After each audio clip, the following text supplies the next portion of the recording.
La civilización cristiana es la única civilización, por Michael H. Warren Jr.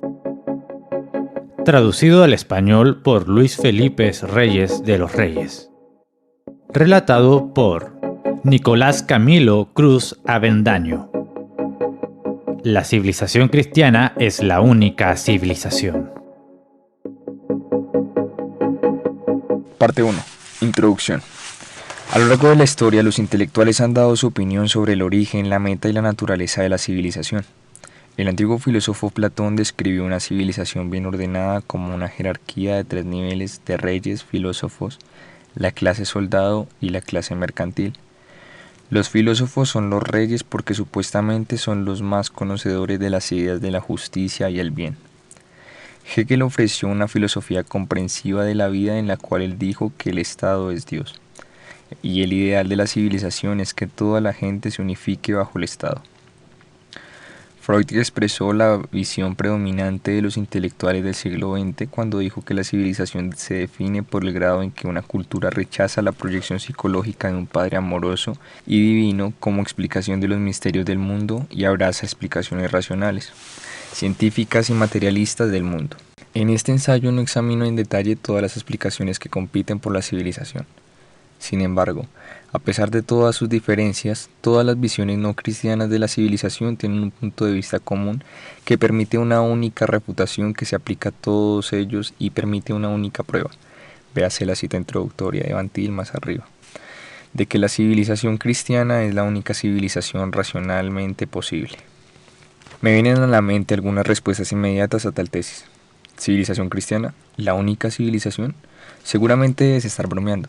El cristianismo tiene solo 2000 años. ¿No había civilizaciones antes de eso? ¿No ha habido civilizaciones desde entonces que no hayan sido influenciadas significativamente por el cristianismo? ¿Y el concepto de civilización cristiana no es un oxímoron? La religión es personal, subjetiva y espiritual, independiente de las áreas seculares de la vida como el gobierno civil y la ciencia. ¿Acaso los intentos de civilización cristiana no han demostrado ser horrendos desastres con los juicios de brujas, la Inquisición, las cruzadas y otras guerras religiosas? La separación de la Iglesia y el Estado es necesaria para preservar la libertad. El caso Galileo demostró que la ciencia y la religión no se mezclan. El rechazo de la idea de la civilización cristiana es lo que nos impide regresar a la Edad Media. Todo el mundo lo sabe, ¿no es así? Obviamente, soy consciente de todas estas objeciones, pero son falsas o irrelevantes para la cuestión de la verdad del cristianismo. A pesar de estas objeciones, todavía hay un caso que hacer para la civilización cristiana. De hecho, como la única civilización posible. Este ensayo se centrará en el caso filosófico. Me dirijo a los acontecimientos históricos específicos, como los juicios de las brujas y el asunto Galileo en otros lugares. En general, sacar a relucir estos acontecimientos pasados como una refutación al caso filosófico de la civilización cristiana equivale a la falacia lógica del argumento ad hominem, que es una falacia de relevancia. Por ejemplo, los autoproclamados marxistas han actuado de manera inconsistente con el marxismo, pero eso no prueba que la filosofía marxista sea falsa. Y si un opositor del marxismo dice que ha refutado el marxismo simplemente señalando cosas supuestamente terribles que hacen los marxistas cuando actúan de acuerdo con la doctrina marxista, como quitar a los ricos y dar a los pobres, entonces el opositor del marxismo ha cometido la falacia de mendigar la pregunta. El marxista puede responder, ¿y qué? El hecho de que su punto de vista sobre la ética sea diferente al de otra persona no prueba que su punto de vista sea correcto. Debe probar que la otra opinión es errónea. Del mismo modo, cuando un ateo se limita a afirmar que las normas éticas cristianas en una situación específica son bárbaras, crueles y todo tipo de otras palabras de desaprobación ética, el ateo simplemente está planteando la pregunta. El siglo XX fue la ocasión de los avances científicos que más han transformado la vida en la historia. Y durante este tiempo las principales instituciones de la ciencia, así como todas las demás instituciones importantes de la civilización occidental, estaban dominadas por los secularistas. Para los secularistas esta es una evidencia extremadamente persuasiva de que la verdad del cristianismo no es un fundamento necesario para la posibilidad de la civilización. Palabras como progresista, ciencia y razón son virtualmente equiparadas con el secularismo en sus mentes. Pero si el argumento trascendental que presento es sólido, que la existencia de Dios es necesaria para la posibilidad de la ciencia, entonces el hecho de que muchos ateos hayan contribuido en gran medida a los avances científicos solo muestra que esos ateos actúan en forma inconsistente con el ateísmo y operaban con capital robado de la cosmovisión cristiana. Los filósofos del siglo XX trabajaron poderosamente para dar cuenta de la ciencia, pero han fracasado, como lo han admitido algunos filósofos destacados de la ciencia. La universalidad histórica del cristianismo. ¿Qué hay del hecho de que el cristianismo comenzó hace solo 2000 años? ¿Cómo es eso coherente con la afirmación de que las normas cristianas de racionalidad y ética se aplican universalmente en todos los lugares y para toda la historia? Primero, mientras que la vida terrenal de Cristo fue un acontecimiento extremadamente importante en la historia de la religión que ahora lleva su nombre, hay un sentido importante en el cual el cristianismo es una religión que existió mucho antes de la encarnación de Cristo. Cristo no se presentó a un pueblo que practicaba una religión completamente ajena a la que él proclamó. Cristo era un judío que vino a los judíos primero y a los gentiles después.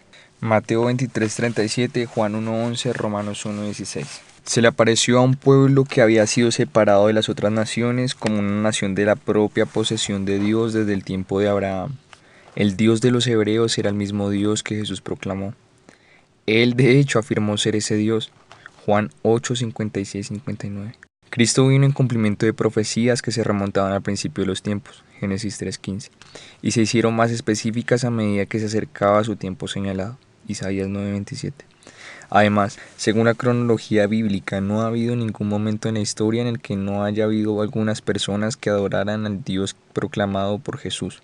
La encarnación de Cristo resultó en la institución de muchas discontinuidades del sistema religioso del Antiguo Testamento en la forma en que Dios debía ser adorado, pero las discontinuidades no deben cegarnos a las muchas continuidades fundamentales.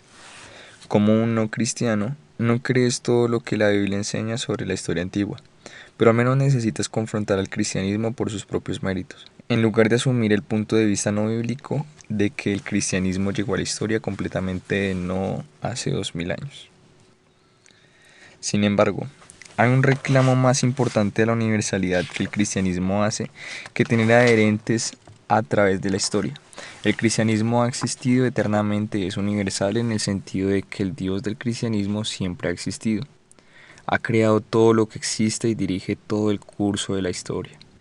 Es la naturaleza de Dios tal como es en sí mismo, que es la doctrina única del cristianismo que establece su verdad como necesaria para la posibilidad misma de la racionalidad humana, y por lo tanto como necesaria para la posibilidad de la civilización humana. Si existe un Dios personal y universal, entonces uno esperaría que Él interviniera en los asuntos humanos para participar en una comunión personal con sus criaturas. Pero la existencia de Dios no depende de que la gente crea en Él.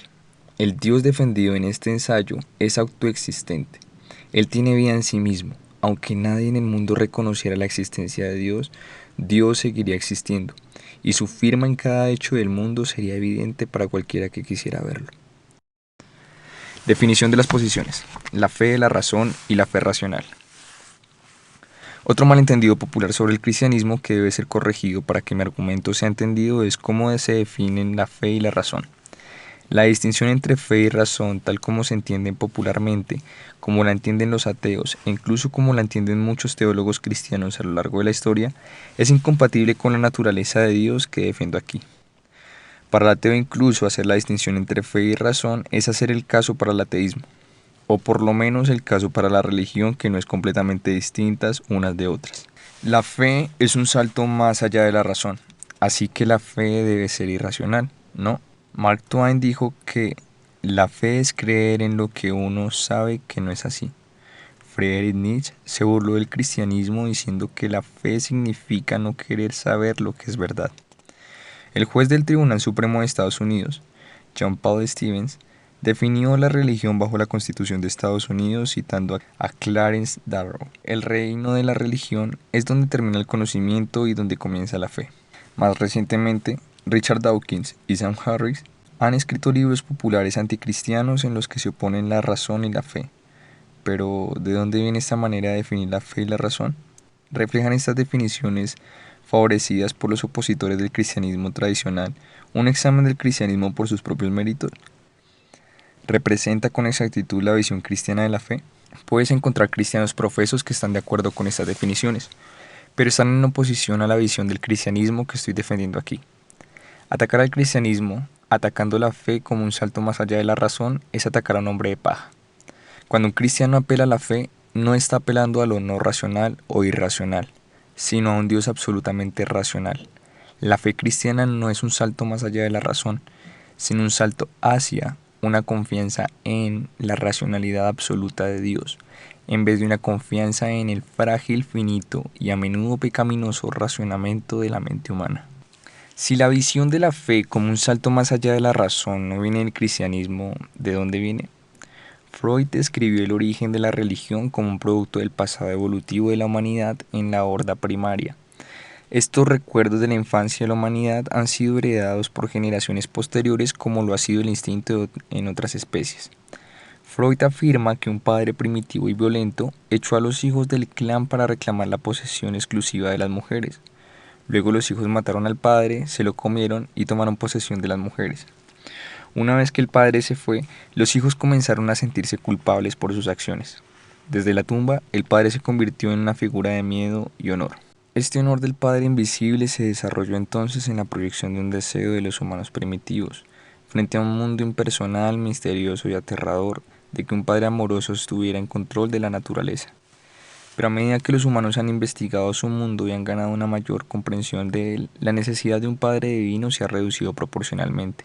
A medida que la ciencia y la civilización progresan, la necesidad de la religión se desvanece como la sonrisa del gato de Cheshire. ¿Es esta la visión bíblica de los orígenes humanos? Por supuesto que no. La explicación de Freud plantea la cuestión de la cosmovisión naturalista y evolutiva. En otras palabras, cuando Freud caracteriza a la religión como un salto más allá de la razón, está describiendo un irracionalismo que es inherente a la cosmovisión atea. La fe, que es un salto más allá de la razón, es la espiritualidad atea, no la espiritualidad cristiana.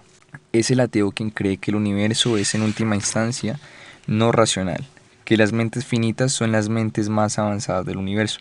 Por lo tanto, cuando un ser humano cree algo que su mente finita no comprende plenamente, debe estar dando un salto más allá de la razón. Algunos ateos creen que las mentes alienígenas son las más avanzadas, pero eso es irrelevante a mi punto.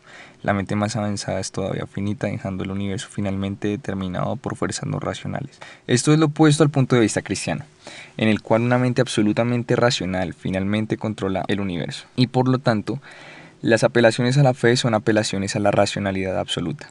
Se puede decir que los cristianos dan un salto de fe más allá de la razón humana hasta cierto punto, pero no más allá de la razón en un sentido no cualificado.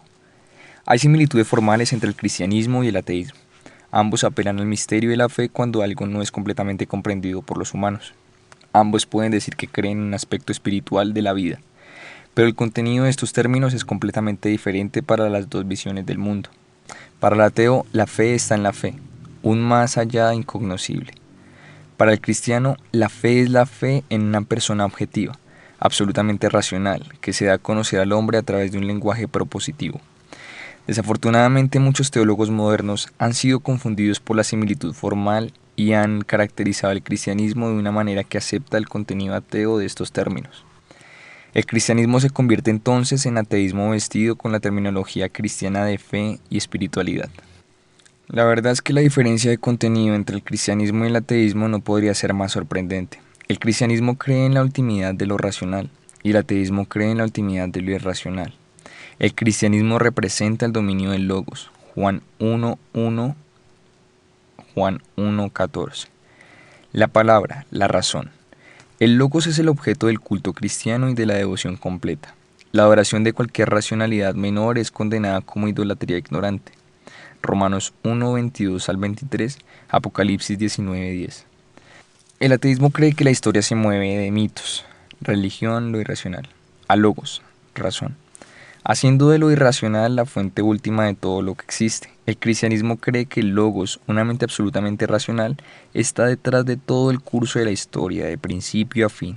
La caída histórica en el racionalismo y la inmoralidad después de la creación es eternamente predestinada por el logos, y el remedio es provisto por el logos, de modo que la creación regresa a la armonía con el logos a través del poder del logos. El progreso histórico solo es posible porque el logos, una mente absolutamente racional, está detrás de todo el proceso. El cristianismo es la filosofía más racionalista imaginable, Una mente absolutamente racional controla todo lo que sucede. La diferencia entre el cristianismo y el ateísmo resulta ser justo lo contrario de lo que los ateos han entendido que es. El cristianismo no es confianza en lo irracional, mientras que el ateísmo es confianza en la razón. Más bien, el cristianismo representa un racionalismo último, mientras que el ateísmo representa un irracionalismo último. En la cosmovisión atea, la racionalidad y la ética son las anomalías que requieren explicación. En la cosmovisión cristiana, el irracionalismo y el mal son las anomalías. Al menos el ateísmo, y no el cristianismo, tiene la batalla cuesta arriba para explicar cómo la existencia de la racionalidad humana tiene sentido en su visión del mundo. Pero la explicación última del ateo para cualquier cosa puede ser solo una cosa: lo irracional. Por lo tanto, en términos de la cosmovisión atea, nunca puede haber una explicación racional para nada. Sobre la base de lo totalmente irracional, la existencia de la racionalidad no puede ser explicada racionalmente. Cornelius Van Til ofrece una vívida descripción de la inutilidad del intento del ateísmo de explicar la racionalidad humana mediante una apelación a lo no racional. Supongamos que pensamos en un hombre hecho de agua, en un océano de agua infinitamente extendido. Deseando salir del agua, hace una escalera de agua. Pone esta escalera sobre el agua y contra el agua. Luego sale del agua para caer al agua. Tan desesperado y sin sentido debe dibujarse un cuadro de la metodología del hombre natural basado en la suposición de que el tiempo o el azar es lo último, asumiendo que su propia racionalidad es producto del azar. Asume que incluso las leyes de la lógica que emplea son producto del azar. La racionalidad y el propósito que puede estar buscando sigue siendo producto de la casualidad. El irracionalismo humano y el mal son las cosas difíciles de explicar en la cosmovisión cristiana, pero el cristiano puede vivir con tales misterios porque la única alternativa es renunciar a todo significado para empezar con el irracionalismo último del ateísmo. El bien, el mal, la realidad, la ilusión y cualquier otra palabra humana carecería de sentido si el ateísmo fuera verdadero y el mundo, en última instancia, carente de sentido. El ateo cree que el error y la imperfección en el mundo implican la inexistencia de un Dios perfecto y absoluto. Más bien, el error y la imperfección en el mundo requieren un Dios perfecto y absoluto, porque conceptos tales como error e imperfección, ya sean los campos de las matemáticas, la ética, la lógica o la ciencia, carecerían de sentido sin un estándar perfecto y absolutamente racional por el cual identificar las ocurrencias de las imperfecciones, y sin una estructura en última instancia racional en el mundo que permita que los conceptos, ya sean positivos o negativos, se apliquen, ya sea correcta o incorrectamente, al cambiante reino de la experiencia humana. Si Dios no existiera, no serían solo los sentimientos personales y psicológicos de tener una vida significativa los que sufrirían, sino el sentido racional. Ahora que se ha dado vuelta las cosas y los ateos son catalogados como irracionalistas y los cristianos como defensores de la razón, muchos ateos protestarán. Pero no creemos en la ultimidad de lo irracional, solo en lo no racional. La materia no es mente, pero la materia puede ser entendida racionalmente. En respuesta, digo que por mí está bien si quieres caracterizar tu posición de esa manera. Pero la conclusión de mi argumento es que un universo que es en última instancia no racional no puede dar lugar a la racionalidad, y en ese sentido el ateísmo es en última instancia irracional. Kant era mucho más consistente con las implicaciones del ateísmo de lo que muchos ateos están dispuestos a llegar a ser cuando identifico abiertamente la fuente de la experiencia de los sentidos, la noumena, como irracional, como algo que es imposible ser un objeto del conocimiento humano. Kant fue despertado de su letargo dogmático y obligado a desarrollar una filosofía que salvaría la ciencia como resultado de la lectura del intento fallido de David Hume de construir una teoría del conocimiento puramente sobre la base de la experiencia sensorial de la materia no racional. Yo creo que Kant también falló en salvar la ciencia y que el teísmo cristiano es la única filosofía que puede salvar la ciencia. Pero al menos Kant merece elogios por perseguir una mayor consistencia lógica, en la defensa de la filosofía atea que otros ateos han tenido el valor de hacer. El uno y el muchos. Ahora que el teísmo cristiano y su lámina más obvia, el ateísmo, han sido correctamente definidos, Es hora de explicar el argumento de la racionalidad exclusiva del cristianismo con más detalle. Uno podría objetar que hay más posiciones que el ateísmo materialista y el cristianismo, pero en el argumento de abajo voy a definir un tema, el uno y los muchos, y cubrir todas las posiciones posibles sobre ese tema. De modo que para este tema el alcance del argumento es universal, aunque no resuelva todos los detalles de todas las cosmovisiones posibles, como explica Edgar Foster. El caso del cristianismo depende de su capacidad para responder al problema del uno y del muchos, al considerar la posición cristiana de la ultimidad igual del uno y del muchos y la negación de esa posición. El uno y el muchos están originalmente en abstracción el uno del otro. He cubierto todas las alternativas posibles a esta posición cristiana fundacional en lo particular. Si la unidad o la multiplicidad es el determinante último de la naturaleza del mundo, es un antiguo debate filosófico. En la famosa pintura de Rafael, La Escuela de Atenas, Platón y Aristóteles están uno al lado del otro en el centro de muchos otros famosos pensadores griegos. Platón apunta con un dedo hacia arriba, a la unidad abstracta de las ideas, y Aristóteles abre todos los dedos de una mano con la palma hacia abajo, hacia la diversidad del mundo material y empírico. Algunos filósofos como Platón han enfatizado el primero, otros, como Aristóteles, han enfatizado a los muchos como lo último, otros, como Immanuel Kant, han tratado de dar el mismo crédito tanto al uno como al otro, diciendo que empiezan a abstraerse el uno del otro, y luego son combinados por la mente humana para crear conocimiento. El punto de vista cristiano difiere de todos ellos. Aunque el objeto del culto cristiano es el logos, esto no significa que los cristianos se pongan del lado de los racionalistas griegos contra los empiristas. El logos griego era una unidad abstraída de toda diversidad. Platón, por ejemplo, consideraba el mundo material y cambiante de la historia como el objeto de la mera opinión, mientras que el mundo de las formas abstractas era el único objeto verdadero del conocimiento. Esa no es la visión cristiana. Un Dios que es un principio impersonal y abstracto de unidad es el Dios de los filósofos, no el Dios vivo e históricamente activo de Abraham, Isaac y Jacob. El cristianismo no desprecia lo material e histórico como intrínsecamente malo o ilusorio. Para decirlo obvio, la Biblia enseña que Dios creó el mundo material e histórico y que era bueno. Génesis 1. Dios inspiró a los profetas humanos en medio de la historia para que entregaran sus palabras. Dios estableció leyes y ordenanzas concernientes a todo, desde el sexo hasta la economía y la política. Realizó milagros en medio de la historia. Él guía todo el curso de la historia, hasta el más mínimo detalle del número de pelos de tu cabeza. Mateo 10:30. El Logos, él mismo, se hizo carne y vivió entre nosotros. Juan 1:14. Cristo ofreció evidencia observable de sus afirmaciones a aquellos que dudaban. Mateo 11, de 2 al 6, Juan 20, 24 al 30.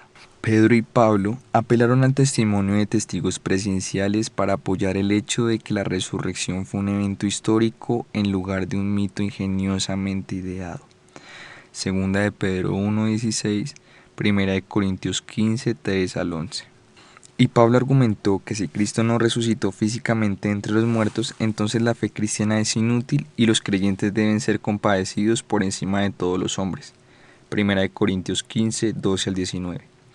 El cristianismo es, sin duda, una religión histórica. Pero como con la universalidad histórica mencionada anteriormente, el hecho más importante para nuestros propósitos presentes no es cualquier intervención particular de Dios en la historia, sino la naturaleza de Dios tal como es en sí mismo que permite su contacto con lo histórico. La visión griega compartida por Aristóteles, Platón y otros era que la materia es el principio de la individuación, la fuente de la diversidad en el mundo y está en el otro extremo de la gran cadena del ser, desde el ser o la forma. La materia tiende hacia el extremo no ser de la cadena. El ser es el principio de unidad en la abstracción de la diversidad. El cristianismo rechaza esta abstracción del uno y de los muchos. El punto de vista cristiano es que la unidad y la diversidad son igualmente fundamentales. Están eternamente relacionados unos con otros en Dios, fuente de toda la unidad y diversidad del mundo. Esto se refleja claramente en la visión ortodoxa de la Trinidad ontológica. Hay tres personas distintas, pero son el mismo Dios. La pluralidad de personas no puede reducirse a modos de una unidad más básica. La unidad tampoco es destruida por la diversidad. Además, la unidad de la personalidad de Dios implica una unidad de conocimiento de todos los hechos particulares, tanto dentro de su propio ser como en su creación. Dios es eternamente omnisciente, lo que significa que sus conceptos se relacionan con todos los hechos particulares que han existido o existirán. Todos los hechos fuera de Dios se originan como una creación de Dios y de acuerdo a su plan eterno y comprensivo. El significado de cada hecho y su relación con otros hechos es imputado por Dios. Él determina la denotación y todas las connotaciones posibles de cada hecho. Debido a la omnisciencia eterna de Dios, los hechos particulares nunca existen en la abstracción completa de los conceptos universales. El historiador Charles Norris Conran explica la singularidad del cristianismo en comparación con la filosofía de la civilización clásica, que el cristianismo derrotó. La revelación de Cristo fue la revelación de la naturaleza divina como la Trinidad. En consecuencia, en la Trinidad, la sabiduría cristiana descubre aquello que el clasicismo tanto tiempo había buscado en vano, con respecto a los logos o explicación del ser y del movimiento, es decir, una metafísica del proceso ordenado. Al hacerlo, hace justicia al elemento de verdad contenido por igual en las afirmaciones del materialismo clásico y del idealismo clásico, mientras que al mismo tiempo evita los errores absurdos de ambos. A diferencia del clasismo, en el que el uno y el muchos comienzan a abstraerse el uno del otro, en el logos cristianos hay una ultimidad igual de uno y el muchos en sus muchas expresiones: ser y movimiento, orden y proceso, idea y materia. Este logos no fue un escape de la historia del emocionalismo subjetivo puro, sino que fue una filosofía integral de la vida, citando a Conrad otra vez. La revuelta de los cristianos no era de la naturaleza, era de la imagen de la naturaleza construida por la ciencia clásica, junto con sus implicaciones para la vida práctica, y lo que exigían era una revisión radical de los primeros principios como presupuestos para una cosmología y antropología adecuada. La base de tal revisión la sostenían en el logos de Cristo, concebido de la revelación, no de la nueva verdad, sino de la verdad que era tan antigua como las colinas y eterna. Esto lo aceptaron como respuesta a la promesa de iluminación y poder extendida a la humanidad y por lo tanto la base para una nueva física, una nueva ética y sobre todo una nueva lógica, la lógica del progreso humano. En Cristo, por lo tanto, afirmaban poseer un principio de entendimiento superior a todo lo que existe en el mundo clásico. Como se defiende en este ensayo, este principio único de comprensión de toda la vida, la visión cristiano-teísta de Dios, puede describirse como el universal concreto o el absoluto. Hegel utilizó estos términos para describir el ideal hacia el cual la humanidad evoluciona como la unidad abstracta, lo universal, y la diversidad abstracta, lo concreto, se sintetiza. El proceso histórico es uno de Dios, que Hegel identificó como todo el mundo, incluyendo la humanidad, gradualmente alcanzando la autoconciencia como el uno y el mucho son sintetizados. El ideal de Hegel es uno que es alcanzado solo en el futuro distante. En contraste, el concreto cristiano universal siempre ha existido, ha sido plenamente consciente de sí mismo desde toda la eternidad. La unidad y la diversidad han sido sintetizadas desde toda la eternidad en Dios. Puesto que Dios es la fuente de toda la unidad y de toda la diversidad que existe, podemos usar el término absoluto para describir la naturaleza eterna de Dios. Si cualquier tipo de unidad o diversidad del mundo puede surgir independientemente de un ser, entonces ese ser no puede llamarse propiamente absoluto. Para el resto de este ensayo usaré Dios universal concreto y Dios absoluto indistintamente para designar la visión distintiva de Dios que estoy defendiendo.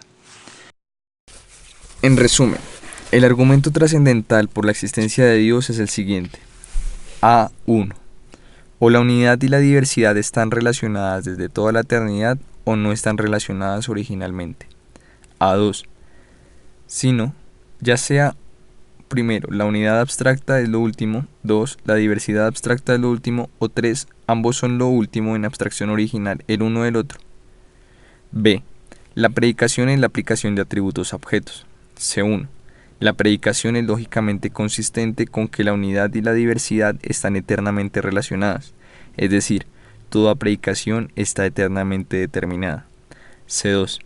La predicación es lógicamente inconsistente con la unidad como última porque todos los atributos serían atributos de todos los objetos, incluso los atributos que son inconsistentes entre sí.